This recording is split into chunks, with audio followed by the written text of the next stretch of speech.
Usually when we look at the geopolitical posture of a nation, there's this ingrained expectation of almost like geological pacing. Right, like tectonic plates moving. Exactly. You think of national strategy like tectonic plates. A country establishes its core military doctrine. They codify their alliances, and then it just kind of grinds along that same predictable path for decades, if not centuries, honestly.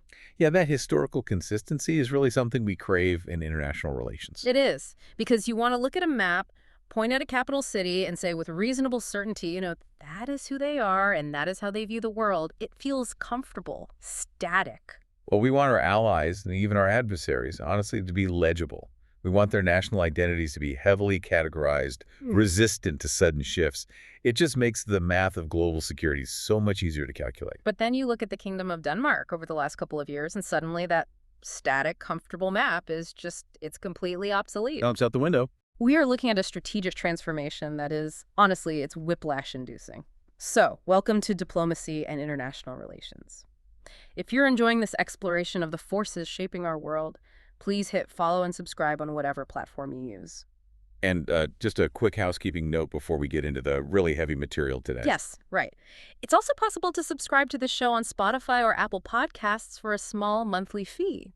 That direct support helps keep the production running, it funds our research, and you get access to extra exclusive audio experiences. You can find that link right down in the description. We truly appreciate that support. Let's just keep bringing you these really detailed analyses without, having to oversimplify the nuances. And man, the analysis today requires all the nuance we can muster. We are working through a towering stack of sources. A lot of paper today. It really is. We've got the Danish Ministry of Defense's historic 2024 to 2033 defense agreement. We're looking at highly technical PESCO project lists, the 2025 European Defense Fund guidelines. Plus the academic analyses of the 2022 EU opt-out referendum. Right. And to top it all off, we have this highly detailed cybersecurity intelligence from the Orange Cyber Defense 2025 and 2026 reports. So our mission today is to understand how a nation completely rewires its own DNA. Because the historical baseline here is so crucial. For 30 years, Denmark was the quiet Nordic nation. The conscientious objector, basically. Exactly. They deliberately, legally, and philosophically sat out of the European Union's military ambitions. But then, virtually overnight, triggered by the February 2022 Russian invasion of Ukraine, the tectonic plates cracked. They didn't just quietly join the European Defense Club, they kicked the door open. They became a heavily capitalized, proactive architect of European security. Yeah, and we are going to explore exactly how this strategic renaissance is rewiring NATO, the European Union, and even the frigid battlegrounds of the Arctic. So, where do we start? Well, to really appreciate the sheer velocity of where Denmark is going, we have to establish where they were. We have to go back to a very specific moment in European history, which is 1992. Okay, let's unpack that. 1992. That's the year of the Maastricht Treaty. Right. This is the moment the European community decides it wants to be more than just a coal and steel trading bloc, right? Yeah, that treaty was the foundational document that essentially created the European Union as we know it today. It proposed moving beyond just economics into a genuine political union. Shared foreign policy, shared justice, the euro. Exactly. But the Danish public was highly skeptical of this supranational ambition. They really feared losing their sovereignty to bureaucrats in Brussels.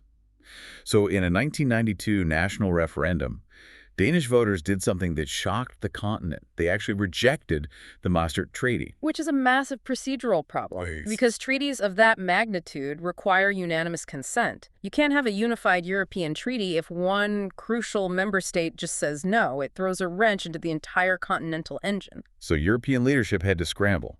To save the treaty and keep Denmark in the fold, they negotiated this complex compromise later that year, which became known as the Edinburgh Agreement. And this is where the opt-outs come from. Right. Denmark was granted 4 specific, legally binding opt-outs from EU policies. They opted out of the euro currency, justice and home affairs, certain elements of EU citizenship, and most crucially for us today, they opted out of defense. The defense opt-out. I want to linger on what that actually looked like in practice because I was thinking about this, and it's kind of like sitting out of your neighborhood watch for 30 years because you fundamentally disagreed with the bylaws at the very first meeting. That's a great way to put it. And you stick to that principle, even as the neighborhood grows and changes around you, until suddenly you realize the block is on fire and you need to grab a bucket.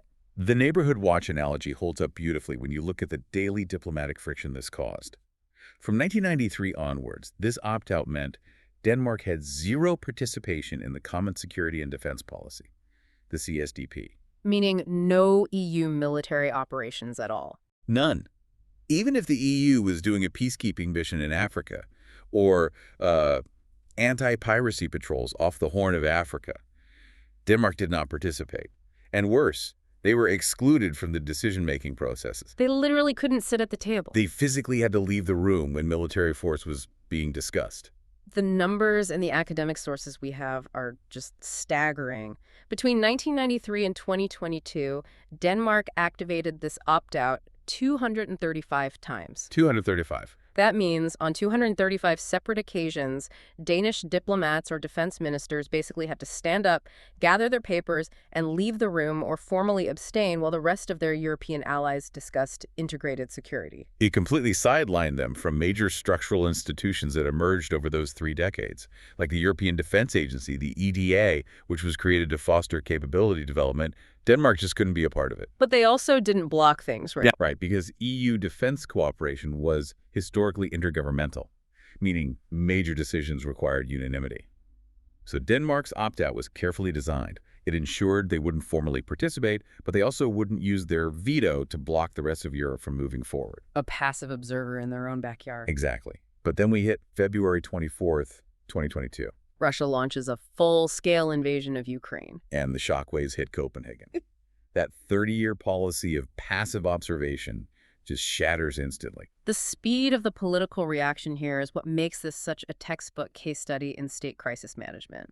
I mean, less than 2 weeks after Russian tanks crossed the border, Danish Prime Minister Mette Frederiksen called for a national referendum to abolish the defense opt-out. It was a decisive, immediate shift at the absolute highest levels of government.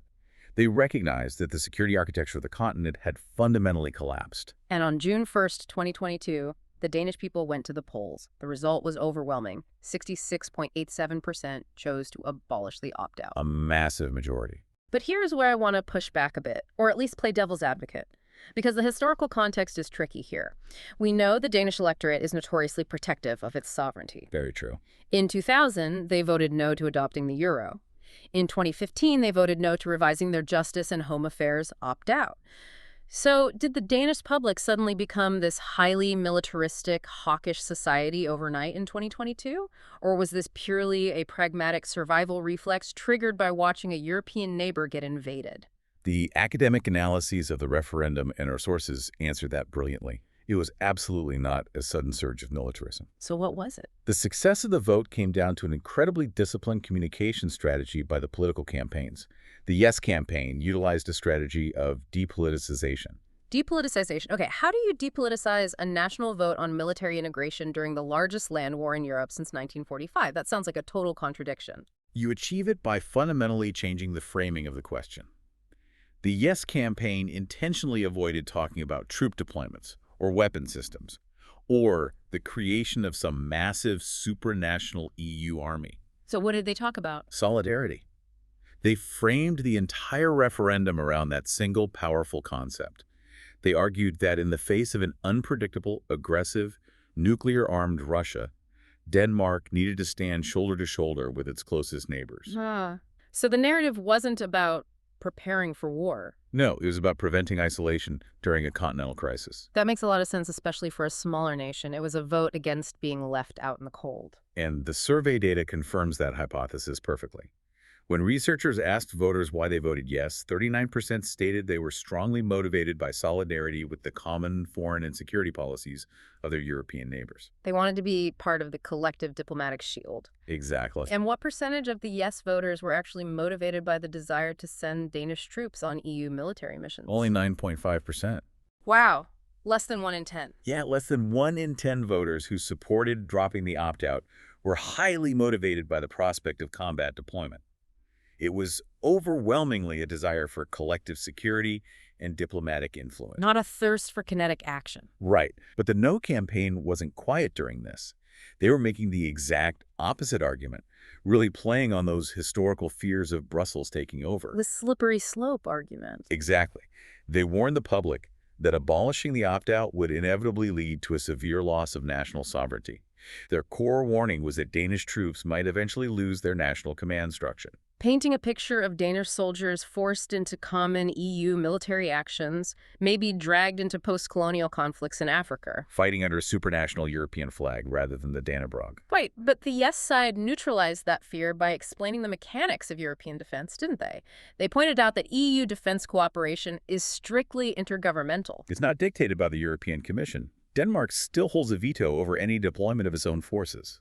Right, they aren't transferring sovereignty, they're merely earning the right to sit at the table and vote. And that mechanical reality really resonated with the voters. They realized they could have the solidarity without giving up control of their armed forces. So on July 1st, 2022, the 30-year defense opt-out was formally and legally abolished. Denmark was fully in the game. So Denmark grabs their bucket and officially joins the Neighborhood Watch. They sure do. But as they very quickly realized, participating in modern European defense, actually having the hard military capability to back up that political solidarity, it requires a massive, unprecedented amount of cash. You can't just show up to the meetings. You have to bring your own fire extinguisher. Which transitions us from the realm of political philosophy into brutal financial reality. You simply cannot be a core player in European security on a peace dividend budget. Right, and for decades, European nations, including Denmark, had been cashing in on that peace dividend following the Cold War. Shrinking their militaries, focusing on counterinsurgency rather than heavy state-on-state warfare. But the transition from that mindset to a wartime readiness posture is where we see the true scale of this strategic renaissance.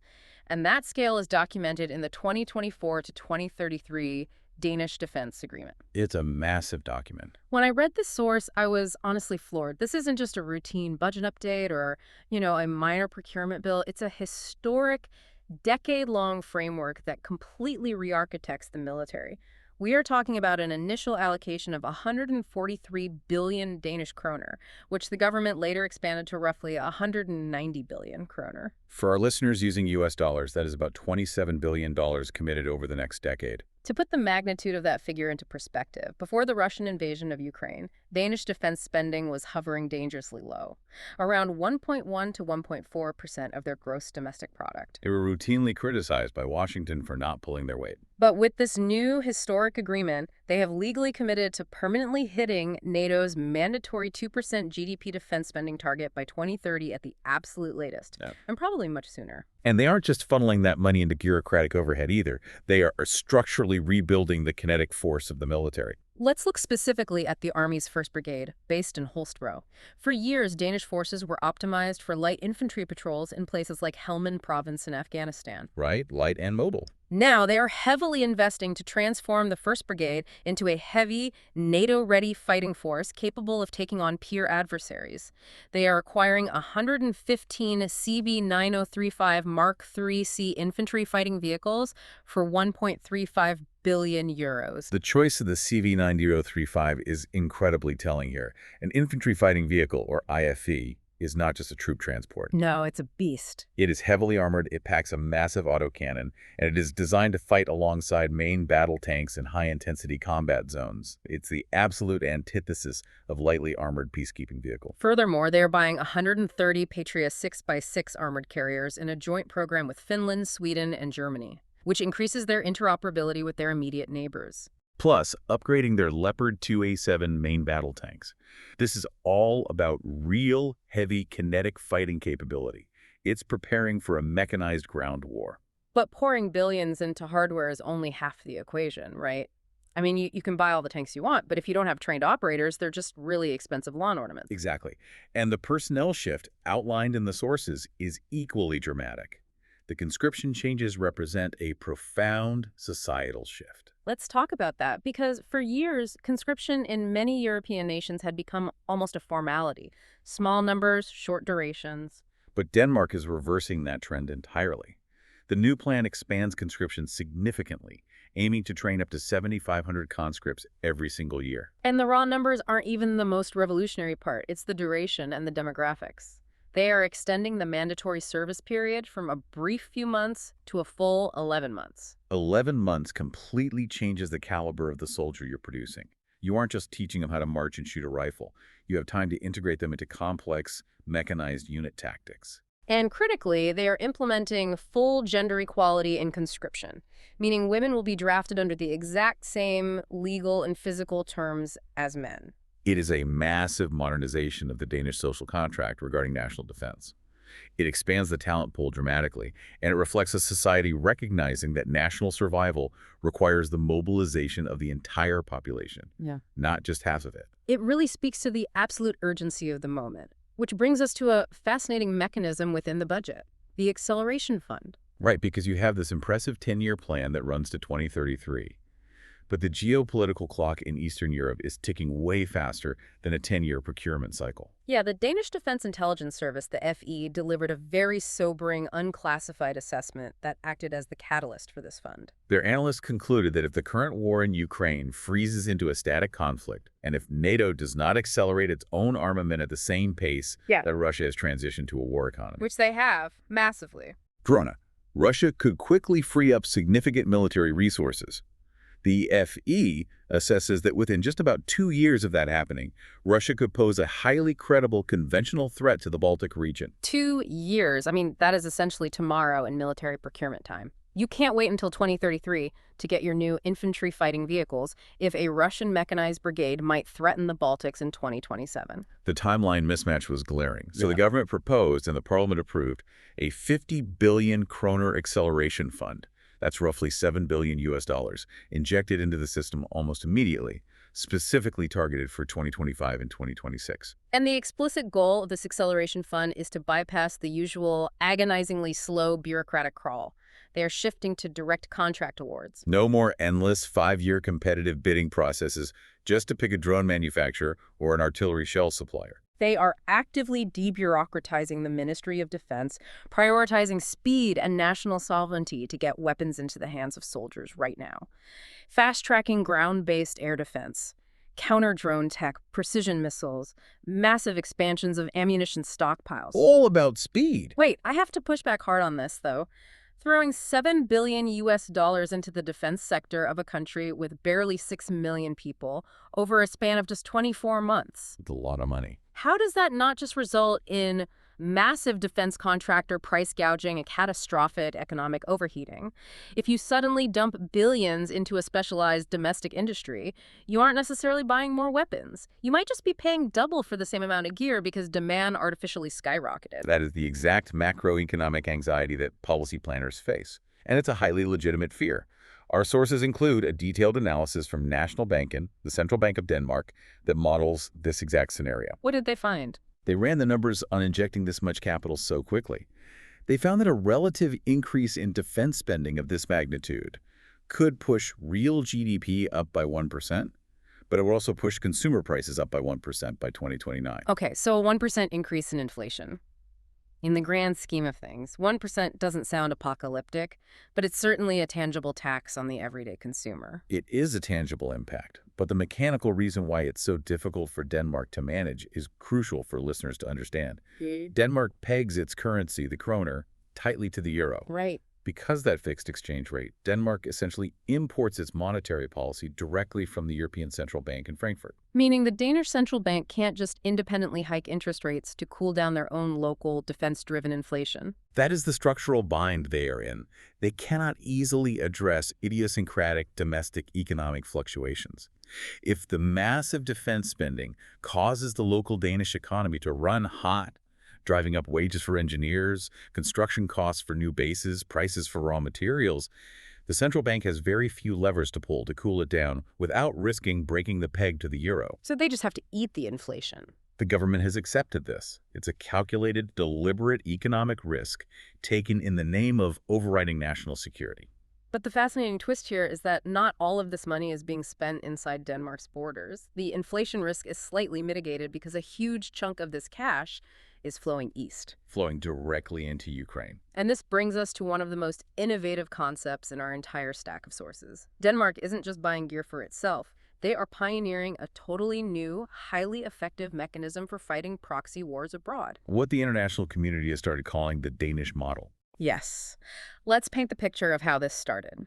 It's early 2024. For 2 years, Denmark has been incredibly generous with military aid to Ukraine. They sent artillery, they sent tanks, they even pledged F-16 fighter jets, but eventually they hit a hard wall. They hit the wall of physical material reality.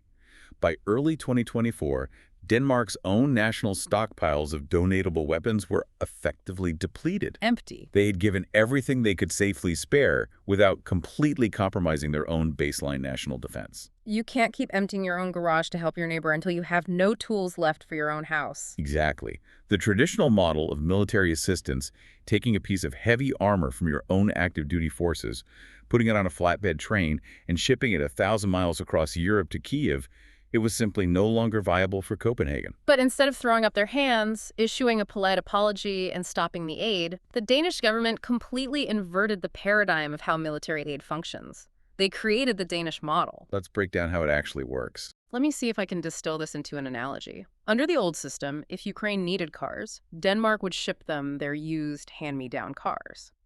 But eventually, Denmark ran out of cars.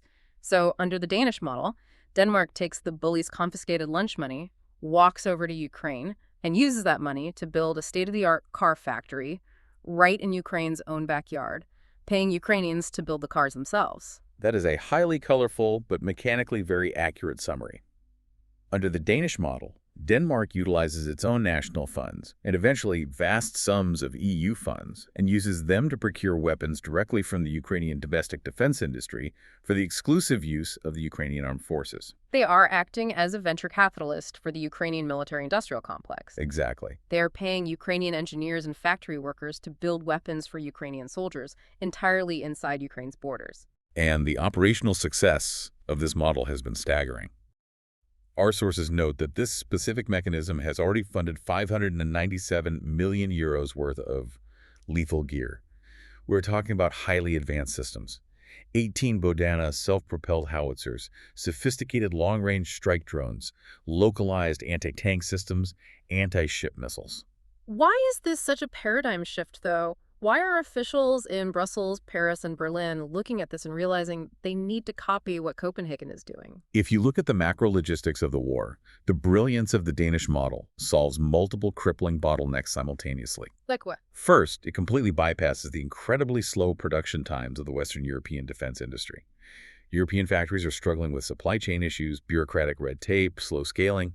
Meanwhile, Ukrainian factories, operating under the existential threat of daily bombardment, have stripped away the bureaucracy. They are innovating and producing at a breakneck pace. Necessity is the ultimate mother of invention. If a missile might hit your factory tomorrow, you figure out how to build the drone today. Second, it eliminates the logistical nightmare of transport. Shipping a 40-ton howitzer across multiple European borders, dealing with rail gauges, customs, security escorts, it's expensive and slow. Under this model, the weapons are built tens of miles from where they are needed. Makes total sense. Third, it ensures the equipment is perfectly adapted. A Ukrainian engineer knows exactly what the mud in the Donbass does to a crack system, so they build the weapon to handle it. And fourth, and this is the economic genius of it, it provides a massive stimulus to Ukraine's domestic economy. It generates tax revenue for Kiev, keeps their industrial base alive, and builds sovereign manufacturing capacity so Ukraine won't be forever dependent on Western handouts. The speed metric in the sources is what caught my eye. They highlight that the first batch of those 18 Bodana howitzers reached frontline combat units just 2 months after the financing agreement was signed in Copenhagen. 2 months. In traditional European defense procurement, 2 months is barely enough time to schedule the first preliminary committee meeting to discuss the font size in the contract. That velocity did not go unnoticed by the wider alliance. In May 2025, a landmark agreement was signed in Brussels. The European Commission effectively acknowledged that Denmark had built a better mousetrap. They officially designated Denmark as the implementing actor for the European Union. Meaning the EU trusts Denmark to hold the master checkbook. That is the practical reality. The EU took the massive windfall profits generated by frozen Russian central bank assets held in European clearinghouses, and they handed that money to Denmark to execute. Denmark is tasked with channeling 830 million euros of EU money directly into Ukraine's defense industry in 2025 alone. That is the ultimate geopolitical judo move. Using the interest generated by Russia's own frozen sanctioned money to pay Ukrainian workers to build artillery shells that will be fired at the Russian army. It is a masterpiece of pragmatic statecraft. Furthermore, Denmark has become a gravitational center for this kind of finance. They are acting as the multilateral hub not just for the EU, but for individual nations. Right. They are actively managing funds for Sweden, Norway, and Canada. Because Denmark proved the concept worked, other nations are comfortable handing them the capital. They have become the trusted clearinghouse for direct investment in the Ukrainian war effort. Denmark's agility in Ukraine is incredible, but it's really just one symptom of their new status. By dropping that 30-year opt-out in 2022, they didn't just get to fund Ukrainian factories. They unlocked the door to Europe's most exclusive and highly bureaucratic defense clubs. This brings us to the complex world of technological and bureaucratic integration. Denmark's fast-moving agility in Ukraine is deeply contrasted with, yet complementary to, their integration into the massive, continent-wide bureaucratic frameworks of the European Union. Let's get into the alphabet soup here. Denmark voted to drop the opt-out in June 2022. By May 2023, the paperwork was finalized, and they formally joined PESCO and the EDO. What physically is PESCO? PESCO stands for Permanent Structured Cooperation. Our academic sources mention that former European Commission President Jean-Claude Juncker once referred to PESCO as the sleeping beauty of the Lisbon Treaty. Why sleeping beauty? Because the legal framework for it was written into the Lisbon Treaty way back in 2009, but it sat completely inactive, slumbering, for nearly a decade. Member states couldn't agree on how to use it. It was finally awakened in 2017. And what does it actually do? At its core, PESCO is a framework designed to force European member states to stop operating in isolation. It mandates harmonizing military standards, increasing interoperability, and pooling resources. Joining PESCO requires a state to sign on to 20 legally binding commitments regarding defense spending, joint investment, and operational readiness. Let's ground that in physical reality. Harmonizing standards sounds like a boring corporate seminar, but in a war, it's life or death. Think about what happens when a French artillery unit tries to cross a bridge in Germany, only to find out the physical weight limit doesn't support their tanks. Or they realize their rifles use a slightly different millimeter casing than their Polish allies. Exactly. PESCO is the bureaucratic machinery designed to eliminate that deadly friction. It's about standardizing everything from railway gauge widths to encrypted communication frequencies. And as soon as Denmark signed the paperwork, they jumped right into the deep end of the most critical PESCO projects. They immediately joined the military mobility project. Arguably the most vital logistical project in Europe right now. It's basically creating a Schengen area for tanks, right? Exactly that. It involves harmonizing customs regulations, so a convoy of ammunition isn't stuck at a border checkpoint for 3 days filling out tax forms. It involves upgrading physical infrastructure, reinforcing bridges, expanding rail tunnels, widening roads to ensure heavy armor can move from the Atlantic coast to the eastern flank at maximum speed. And it's not just an EU-exclusive club. The sources point out that non-EU countries are heavily involved. That is the beauty of the project. Canada, Norway, the United States, and recently the UK and Switzerland have been invited to participate. It acts as the crucial physical connective tissue between EU civilian infrastructure and NATO operational readiness. But standardizing bridges is just the groundwork. The real financial muscle, the engine driving the future of European warfare, is the European Defense Fund, the EDF. And it is massive. The 2025 call for proposals alone has a budget of 1.065 billion euros. That is a staggering amount of research and development money. When Denmark looks at that billion-euro pot, what specific technologies are they targeting? Denmark is highly strategic about where they are placing their bets. They know they can't compete in every sector, so they are targeting next-generation asymmetric capabilities. They are focusing heavily on space technologies, specifically small satellite constellations for intelligence, surveillance, and reconnaissance. Yeah. They're also deeply involved in air combat research, specifically a project called Uncrewed Collaborative Combat Aircraft, which essentially means AI-driven drone wingmen that fly alongside human fighter pilots. And they are funneling massive resources into quantum technology. Here's where I have to play the skeptic again. We are talking about these massive pan-European R&D funds. To win this money, you have to form these complex, multinational consortia of defense contractors. It takes years just to write the grant It proposals. does. Is there a massive risk that the EDF just turns into a bureaucratic black hole? I mean, while executives in Brussels are having catered lunches discussing the 2030 timeline for an AI drone, teenagers in Ukraine are strapping explosives to $500 commercial quadcopters and destroying multi-million-dollar Russian tanks today. Are we innovating at the speed of a slow-moving committee while the adversary innovates at the speed of war? You have articulated the central, agonizing tension that every European defense planner is currently grappling with. It is the dual-track challenge. You absolutely need the agile battlefield lab approach that Ukraine is demonstrating with cheap, off-the-shelf drones. Right. But you cannot abandon the need for massive, capital-intensive sovereign industrial capacity. You cannot buy a fifth-generation phased-array radar off Amazon. You cannot crowdfund an integrated multi-layer anti-submarine warfare network. True. The EDF exists to build the big, expensive strategic architecture that takes a decade of sustained engineering to develop, because if you don't start building it now, you won't have it when the next major war starts. Okay, that makes sense. You need the cheap drones for the trench warfare of today, but you need the billion-dollar missile defense shield to protect the drone factories tomorrow. Precisely. But here's the problem for Denmark. The EDF is fiercely competitive. To win these massive grants, you usually need a consortium anchored by a prime contractor, the giant defense conglomerates from France, Germany, or Italy. Which puts Denmark at a distinct disadvantage, because the Danish defense industry is largely composed of SMEs, small and medium-sized enterprises, highly specialized, brilliant engineering firms, but they lack the lobbying power and scale of a French aerospace giant.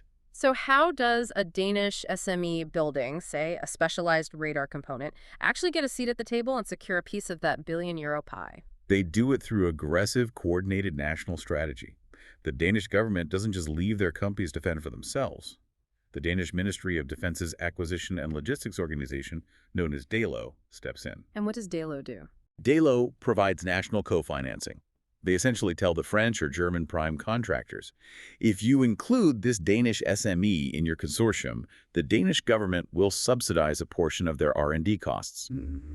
It suddenly makes the Danish company a highly attractive financial partner. Our sources include a fascinating document detailing exactly how this works. The Living EDF Guidebook. It is published by CENSEC, the Danish Center for Defense, Space and Security. It's an essential manual. Reading through it, it is quite literally a survival guide for Danish engineers trying to navigate the Byzantine EU bureaucracy. It offers matchmaking services, legal advice on intellectual property, and strategic coaching. It proves that Denmark isn't just throwing money at the EU. They are actively coaching their domestic industry on how to extract maximum technological value, intellectual property, and market share from these European programs. And one of the most critical PESCO projects they're utilizing this strategy for is CSI Critical Seabed Infrastructure Protection. Which provides the perfect logical bridge to our next major area analysis. Because when we talk about seabed infrastructure, we are acknowledging that modern warfare isn't just happening in the sky with drone wingmen or on the ground with heavy tank brigades. As Denmark integrates its military into these massive, high-tech European grids, they are simultaneously expanding their digital and physical attack surface, which means their biggest vulnerabilities are no longer on a traditional battlefield. They are entirely invisible. We are moving away from traditional kinetic hardware into the realm of asymmetric, modern threats. We are talking about cyber, critical maritime infrastructure, and ultimate societal resilience. Let's establish the stakes here. Denmark is consistently ranked as one of the most highly digitized societies on the planet. Virtually every aspect of their daily life, their healthcare records, their national energy grid, their massive maritime shipping industry, their financial sector is online. Which is incredibly efficient in peacetime. It makes the economy hum. But in a state of hybrid conflict, that efficiency becomes a terrifying existential vulnerability. The 2025 intelligence report from Orange Cyber Defense lays this landscape out in stark, uncompromising terms. The threat vector has fundamentally shifted. For a long time, cybersecurity was treated as an annoying IT problem. If a corporate server got hacked, it was the IT department's fault, the company paid a fine, and everyone moved on. But that's changing. Rapidly. With new, aggressive EU regulations coming into full effect, specifically NIS2 and DORA, The concept of cyber resilience has moved violently from theoretical best practices to hard legal mandates. I want to drill down into those acronyms, NIS2 and DORA. What do these regulations actually change in the real world? What does legal accountability look like for a Danish company? It changes the entire corporate power structure. Hmm. These regulations place the ultimate legal responsibility for cybersecurity squarely on the shoulders of top management and the corporate board of directors. Wow. If a major Danish logistics company or a regional power utility is compromised by state-sponsored hackers due to negligence or failure to patch known vulnerabilities, the board of directors can no longer claim ignorance or blame their chief information security officer. The executives themselves are on the hook. They can be held personally and legally liable. It elevates cybersecurity from an IT expense to a business-critical, legally binding survival issue. And the nature of how you defend a network is changing completely too. The Orange Cyber Defense Report emphasizes that identity is the new perimeter. The old model of network security was what we called the castle and moat. You put a massive, expensive firewall around your corporate headquarters, the moat, and you assumed that any device or person inside the castle was trusted and safe. But with the rise of cloud computing, remote hybrid workforces, employees accessing data from mobile devices at a coffee shop, the moat has evaporated. There is no perimeter anymore. So if there is no moat, how do you keep the data safe? The report mentions zero trust. Zero trust is a fundamental philosophical shift. You start with the assumption that your network is already compromised. You don't trust a laptop just because it was issued by the company. Instead, you verify the identity of the user and the health of the device continuously. Think of it like a high-security facility. Under the old model, you check an employee's badge once at the front gate, and then they can wander into any room in the building. Under Zero Trust, you check their badge, scan their retinas, and verify their authorization every single time they try to open a new internal door, granting them access only to the specific room they need for that exact moment, and then locking it behind them. It's microsegmentation. That is a perfect description. It limits the blast radius if a hacker does steal a password. But while protecting data is critical, the Orange Cyber Defense Report screams about a different vulnerability that is exploding onto the agenda. OT security, operational technology. I think this is a distinction a lot of people miss. What is the tangible difference between IT and OT, and why is OT suddenly a national security priority? IT information technology is about data. Emails, credit card numbers, health records. OT operational technology is about physical reality. OT is the specialized software and hardware that controls physical, kinetic processes. Like what? It is the robotic arms welding steel on a manufacturing floor. It is the pressure valves in a municipal water treatment plant. It is the massive turbines spinning in an offshore wind farm. So the stakes are totally different. If you hack IT, you steal 1 million passwords and cause a massive headache. If you hack OT, you shut down the winter heating grid for a city of 1 million people, or you cause a chemical pipeline to physically rupture. Exactly. And for decades, OT networks were physically separated from the internet. They were air-gapped. But as factories and energy grids modernize and become more connected to the cloud to improve efficiency and predictive maintenance, the IT and OT networks are converging. And hackers know this. They are increasingly targeting OT because the extortion leverage is absolute. If a ransomware gang shuts down a Danish production floor, that company bleeds millions of dollars every single minute. They're far more likely to pay a massive ransom to get their physical factory back online than they are to recover stolen data. Protecting those physical production environments is no longer just a corporate issue. It is a matter of national security. And that physical vulnerability doesn't stop at the coastline. It extends deep into the ocean. Let's talk about CMI, critical maritime infrastructure.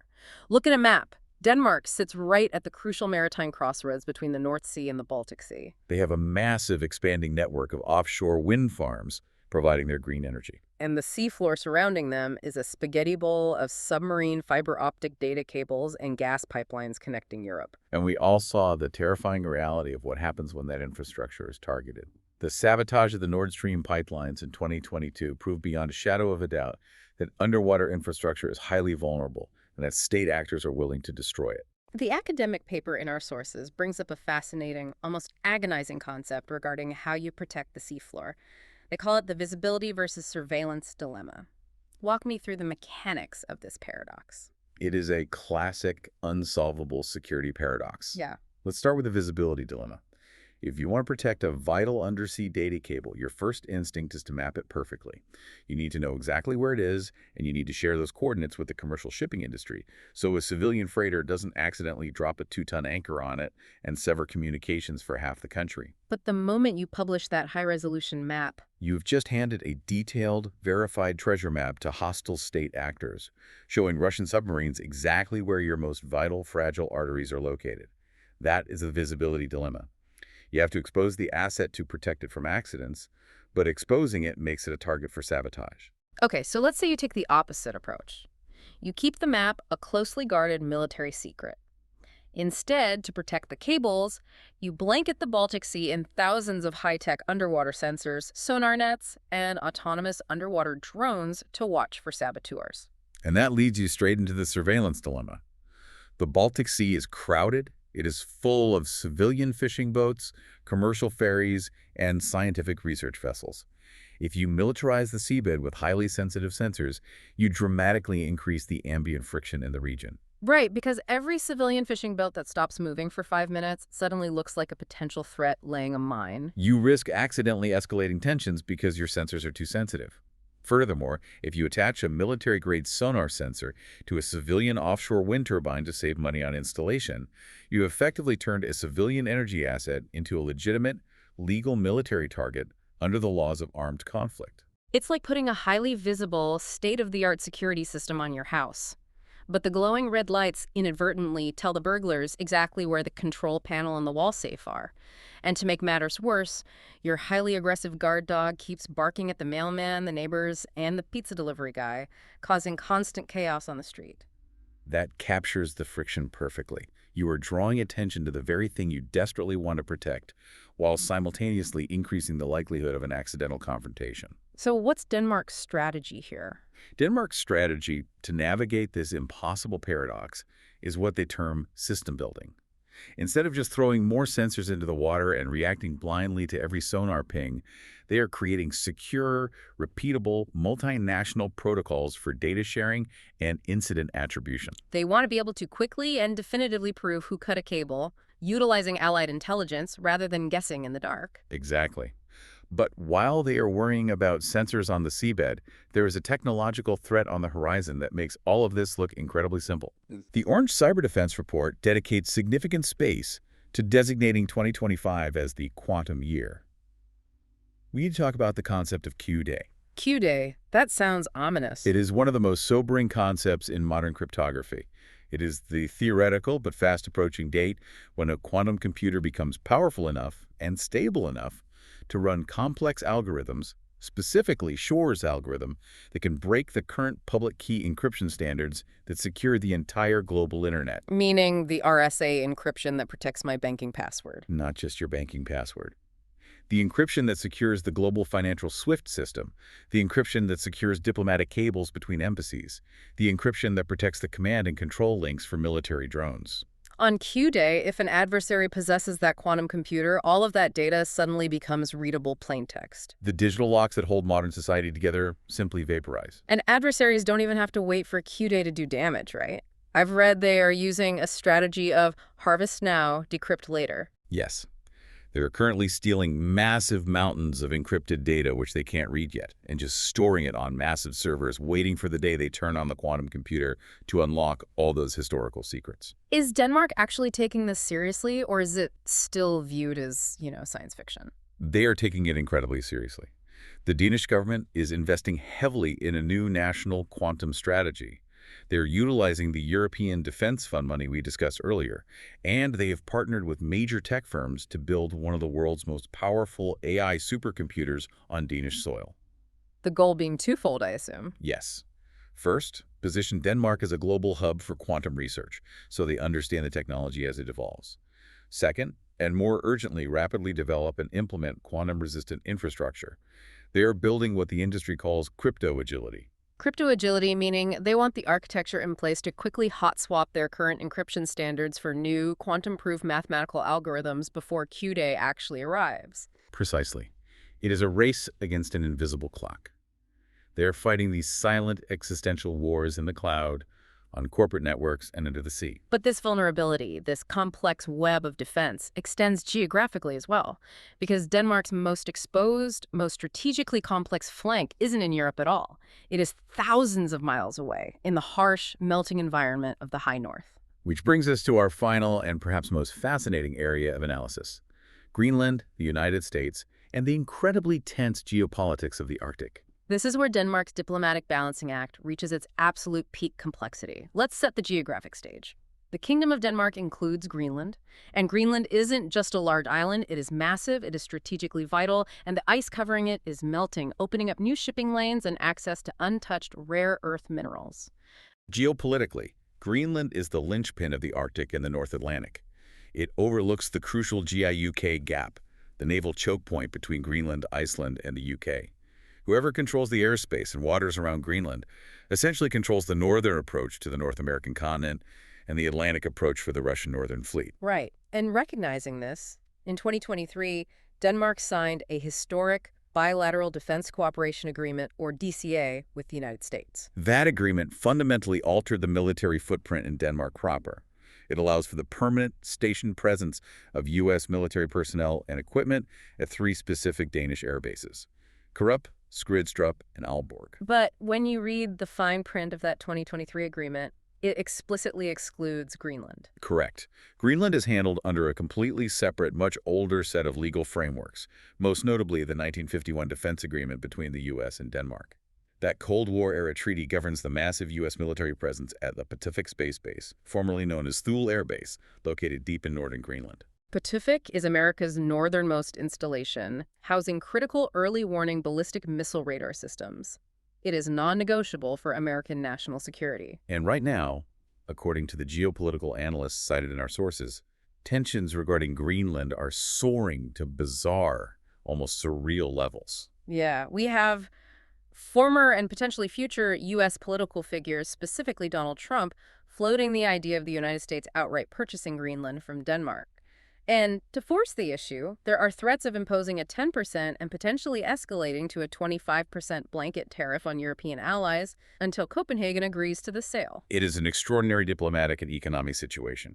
You have a vital superpower ally, the absolute cornerstone of NATO security, and they are utilizing economic leverage to pursue territorial demands against one of their closest, most reliable partners. Many of the analysts in our sources categorize this approach as a form of economic extortion. Regardless of the political label you put on it, the mechanical reality for Denmark is terrifying. We are talking about tariffs and territorial demands that sound like they belong in a 19th century imperial history book, not the modern alliance structure.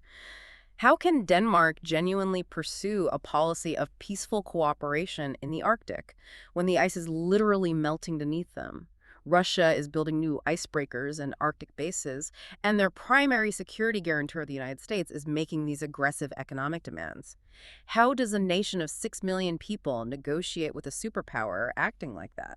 Denmark's response is an absolute masterclass in pragmatic, cold-blooded compartmentalization.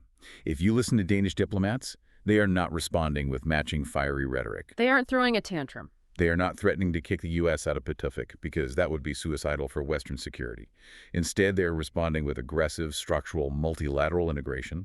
They are relying heavily on frameworks like Nordic defense cooperation and the broader NATO alliance to multilateralize the pressure. Meaning, they want to ensure the U.S. can't just isolate Denmark in a one-on-one negotiation. They want to pull the rest of the alliance into the room. What does that strategy look like physically on the ground in the Arctic? It looks like Operation Arctic Endurance. The Danish military recently deployed European NATO troops, including French and British forces, to Nuuk, the capital of Greenland, for comprehensive Arctic defense training. Crucially, they invited American forces to participate as well. Furthermore, Denmark is establishing a new Arctic Sentry Command, explicitly modeled on the successful Baltic Sentry framework. The goal is to unify all national and allied military activities in the Greenland region under a single, coherent, multinational command structure. That is a brilliant countermove. When faced with intense bilateral pressure from Washington to sell the island, Copenhagen responds by bringing the entirety of NATO to the ice. It sends a very clear physical message. We aren't just a small, isolated nation you can pressure with tariffs. We are the gateway to the North Atlantic for the entire Western Alliance. If you push us, you are destabilizing the entire Allied structure. Precisely. It diffuses the bilateral tension across the broader alliance. And this strategy requires cultivating deep allies within the U.S. political system itself to act as counterweights. The sources specifically mention U.S. Senator Chris Coons visiting Copenhagen on a diplomatic mission specifically to do damage control regarding the tariff threats. Right, he came over to de-escalate, and his argument was fascinating. He essentially warned his own domestic political establishment that if the United States uses economic force against Denmark, a nation that has been a steadfast ally, deploying troops and taking casualties alongside American forces in places like Afghanistan and Iraq, then the global trust in American security guarantees will evaporate overnight. No other nation would ever trust Washington again. It highlights that the Danish-U.S. relationship, built over decades of shared blood and treasure, is robust enough to endure significant political turbulence. But Denmark is no longer leaving anything to chance. They are actively ensuring they are not standing alone on the ice. They are weaving Greenland so tightly into the broader tapestry of European and NATO security that it becomes impossible to untangle it through bilateral pressure. Which perfectly summarizes this entire massive exploration. When we pull all these threads together, the sheer scale of what Denmark has accomplished in such a short window is breathtaking. We have watched a nation evolve from a 30-year, legally mandated policy of military isolation within the European Union to abolishing that opt-out in a matter of months, backed by the will of the people. They didn't just join the system, they hacked it. They pioneered the Danish model, completely upending how Europe funds proxy conflicts by taking EU money and directly arming the Ukrainian defense industry on the ground. They are mastering the labyrinthine bureaucracy of the European Defense Fund, utilizing national subsidies to secure vital research and development grants for quantum computing and collaborative AI drones, ensuring their domestic industry thrives in a competitive continental market. And they are navigating surreal superpower demands over Greenland by anchoring themselves deeper into the multilateral safety net of NATO. Denmark has completely, utterly redefined its strategic posture. They are no longer the quiet house on the corner sitting out the neighborhood watch meetings. They are the architects designing the neighborhood's new security system. It is a remarkable historical testament to a nation's ability to recognize a fundamental paradigm shift in global security and to adapt to it with incredible speed, vast financial commitment, and diplomatic agility. But before we sign off, I want to leave you, our listener, with a final provocative thought to mull over. We've spent a lot of time today talking about the 2024 to 2033 defense agreement. Denmark is pouring 190 billion kroner over the next 10 years into heavy brigades. They are extending conscription to 11 months to train soldiers for trench warfare. They are buying 115 heavy infantry fighting vehicles, upgrading battle tanks, and stockpiling artillery shells. It is a massive, decade-long hardware procurement cycle. A cycle focused heavily and understandably on traditional, kinetic, state-on-state ground warfare. Exactly. But we also just spent significant time discussing the quantum year fast approaching in 2025.